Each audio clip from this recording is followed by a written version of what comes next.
हाँ, तो स्टूडेंट्स यहाँ से हमारा स्टार्ट होता है चैप्टर नंबर 2, जिसमें हम सबसे पहले स्टडी करेंगे कूलम्स लॉ। तो बच्चों, ये आप क्लास 12 में पढ़ चुके हो, स्टार्टिंग में आपको पढ़ाया जाता है, फिर भी आपको मैं इजीली करके यहाँ पे समझाऊंगा। वो कहता क्या जी, देखो कूलम्स लॉ स्टेट्स दैट, यानी कि कूलम्स लॉ का कहना था, कूलम ने कहा था कि द फोर्स ऑफ अट्रैक्शन और repulsion between 2 point charges Q1 and Q2। Let कर लो कि आपके पास 2 पॉइंट चार्जेस है बच्चों, Q1 एंड Q2।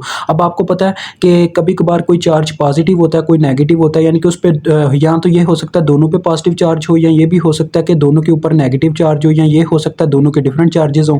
तो देखें, जब सेम चार्जेस होंगे, मतलब कि पॉजिटिव पॉजिटिव होगा, तो ये एक दूसरे को क्या करेंगे, रिपेल करेंगे, तो the force of repulsion create हो जाएगी। अदरवाइज अब हमें ये नहीं ना पता कि ये क्या कर रहे हैं, मतलब ये पॉजिटिव है या नेगेटिव है, ठीक है, हम जनरली बात कर रहे हैं। इसी वजह से हमने लिखा था फोर्स ऑफ अट्रैक्शन और रिपल्शन बिटवीन 2 पॉइंट चार्जेस। समझ आई मेरी बात की? तो लिहाजा बच्चों, आगे वो कहता है जो फोर्स ऑफ अट्रैक्शन या रिपल्शन होगी वो डायरेक्टली प्रोपोर्शनल होती है किस चीज़ के, इनकी प्रोडक्ट ऑफ देयर मैग्नीट्यूड्स, यानी इनकी मैग्नीट्यूड्स के प्रोडक्ट के बराबर के डायरेक्टली प्रोपोर्शनल होती है, और इन्वर्सली प्रोपोर्शनल होती है जो इनके दरमियान डिस्टेंस पाया जाता है उसके स्केयर के, बिटवीन दैम। देखें, and inversely proportional to the square of the distance r between them. मैंने उसे आर से प्रेजेंट किया, और इसकी जो मतलब के चार्जेस थे उनको Q1 और Q2 से प्रेजेंट किया। इस तरह से आपने स्टेटमेंट में बता देना। आगे देखें, मैंने वन बाय वन उसे बताया भी है कि F is directly proportional to Q1 and Q2। और ये देखें, मैंने ये लाइन में दिखाया कि ये मेरा डॉट लगा के Q1 मैंने शो करवाया, ये डॉट लगा के मैंने Q2 शो करवाया, और इन जो दोनों के दरमियान जो डिस्टेंस है उसे R से प्रेजेंट किया। ठीक है बच्चों, तो देखिए मैंने उसी तरह से बताया जैसे मैंने ऊपर बात की है कि जो फोर्स है वो Q1 और Q2 की मैग्नीट्यूड के डायरेक्टली प्रोपोर्शनल है, और जो फोर्स है वो इन्वर्सली प्रोपोर्शनल है इन दोनों के square of the distance between them, जो इन दोनों के दरमियान डिस्टेंस पाया जाता है उसके स्केयर के। जब हम इन दोनों इक्वेशन को मिला के लिखते हैं बच्चों, तो हमारे पास आ जाता है Q1 Q2 over R square. ठीक है, अब हमने प्रोपोर्शनल को खत्म करना, तो प्रोपोर्शनल को खत्म करने के लिए एक कांस्टेंट जनरेट होता है, तो यहाँ पे के उसकी जगह लिख दिया जाता है। के बच्चों के को हम अगर कहें ना, तो के कहलाता है बच्चों, K is known as a constant of proportionality. ठीक है, कांस्टेंट ऑफ प्रोपोर्शनैलिटी से कहा जाता है, इसकी भी कोई ना कोई वैल्यू होती है। तो देखें, इसकी वैल्यू मैंने निकाली हुई है, इसकी इक्वेशन होती है 1/4 पाई एप्सिलॉन नॉट। ठीक है बच्चों, एप्सिलॉन नॉट बच्चों एक मीडियम है। एप्सिलॉन नॉट वैसे होती है वैक्यूम अपनी परमिटिविटी। ठीक है जी, एक होती है कांस्टेंट परमिटिविटी, एक होती है वैक्यूम परमिटिविटी, और एक परमेबिलिटी होती है। कई डिफरेंट उसमें आ जाते हैं मीडियम्स। ठीक है, तो मैंने मीडियम्स की ओवरऑल बात नहीं की, उसके लिए हम एप्सिलॉन आर भी लिखते थे, लेकिन वो मैंने इसमें बात नहीं की क्योंकि उसकी ज़रूरत नहीं थी।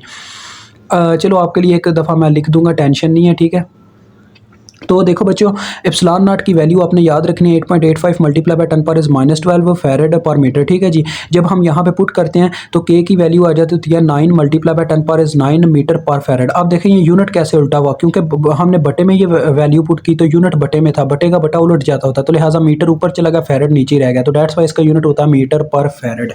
ठीक हो गया बच्चों। अब देखें, इसे मैंने लिखा है वेक्टर फॉर्म में। वेक्टर फॉर्म में कैसे लिखेंगे, एफ के ऊपर वेक्टर आ गया। अब देखें, ये सिर्फ थी मैग्नीट्यूड, ये चीज़ थी सिर्फ उसकी मैग्नीट्यूड, लेकिन इसको वेक्टर फॉर्म में उस वक्त लिखा जा सकता है जब हम इसकी डायरेक्शन भी मेंशन करें। तो डायरेक्शन हम यूनिट वेक्टर के थ्रू मेंशन कर सकते हैं ना, तो देखें मैंने यूनिट वेक्टर के थ्रू मेंशन कर दिया, और यहाँ पे इसका यूनिट वेक्टर होगा because this is the distance between 2 point charges.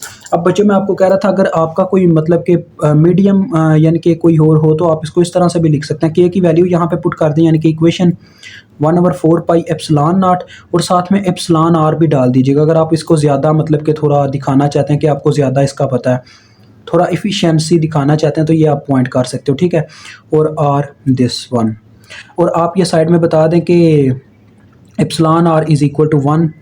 ठीक है जी, एप्सिलॉन आर 1 है और वैक्यूम। ठीक है, वैक्यूम में एप्सिलॉन आर की वैल्यू 1 होती है, ये रिलेटिव परमेबिलिटी कहलाती है बच्चों। अब आ जाए नेक्स्ट पेज पे। यहाँ पे बच्चों ये आपका दूसरा टॉपिक था, लेकिन मैंने इसी वीडियो में डन किया क्योंकि ये थोड़ा सा छोटा सा टॉपिक है, कोई इतना मसला नहीं है। देखो बच्चों, हमारे पास दो चार्जेस थे ना, Q1 और Q2। ठीक है, Q1 और Q2, ये क्या करते हैं बच्चों, देखो जो फोर्स यानी कि देखो, अब ये लिखा हुआ है F21। अब यहाँ पे बच्चे कंफ्यूज हो जाते हैं, F21 का क्या मतलब है। मैंने यहाँ पे आगे लिखा force exerted by Q1 and Q2। अब आप ये कैसे याद रखोगे, ये तो थोड़ी डिफरेंस टाइप की लिखी हुई है, तो F21 इस तरह से याद रखें हैं। देखें, इसका उल्टा चलना है, यानी कि ये 1 मुझे बता रहा है कि Q1 Q2 के ऊपर फोर्स लगा रहा है। अगर आप इसके यूनिट वैक्टर की बात करो ना, ये देखो मैंने आगे नीचे लिखे हुए हैं R12 एंड R21, तो इसके उल्टा होते हैं।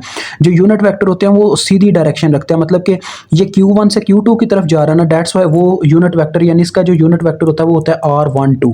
ठीक है बच्चों, यानी कि यूनिट वेक्टर इनकी उल्टी डायरेक्शन में चलते हैं, यानी कि पहले Q1 आएगा फिर Q2, यानी कि फोर्स जो एक्सप्लेन कर रही है उसे सीधे एंगल में लिखा जाएगा। अब देखो F12 का फिर क्या मतलब हुआ, force exerted by Q2 on Q1। ठीक हो गया, समझ रहे हो ना मेरी बात बच्चों।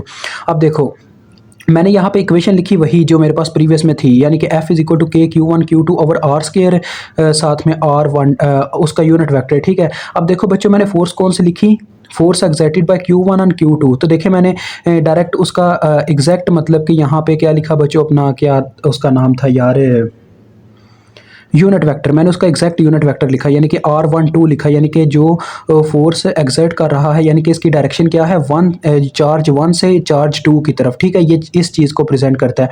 अब देखो बच्चों, अगर Q1 Q2 पे चार्ज लगाता है यानी फोर्स लगाता है तो उसकी डायरेक्शन ये होगी ना, यानी कि F21। ठीक है, लेकिन अगर Q2 Q1 पे फोर्स लगाए तो उसकी डायरेक्शन ये होगी। तो देखो दोनों के दरमियान क्या आपको रिलेशन नजर आ रहा है, देखो दोनों के पास डायरेक्शन अपोजिट है, बात एक ही कर रहे हैं।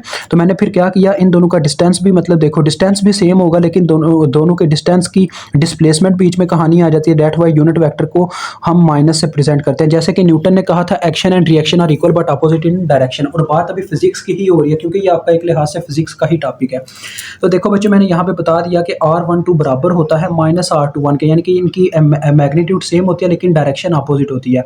तो फिर मैंने इसको इसकी इक्वेशन में पुट किया और जिससे मुझे क्या मिल गया, देखिए माइनस पीछे हट गया और ये सारी इक्वेशन किसकी बन गई, F12 की। क्योंकि ये देखो 2 1, इसका मतलब क्या है, चार्ज 2 अब क्या कर रहा है, फोर्स लगा रहा है चार्ज 1 के ऊपर, और ये कौन सी फोर्स हुई, F12। तो ये आपका प्रूफ है। तो देखें ये आपका डन हो गया, 2 लेक्चर आपके डन हो गया बस 6 मिनट की वीडियो में। तो मुझे उम्मीद है आप हमें इसका बेनिफिट देंगे। कोई इतना मतलब देख लो, आपने कुछ नहीं करना, बस सब्सक्राइब का बटन हिट करना है, कमेंट सेक्शन में कमेंट करना है और वीडियो को लाइक करना है।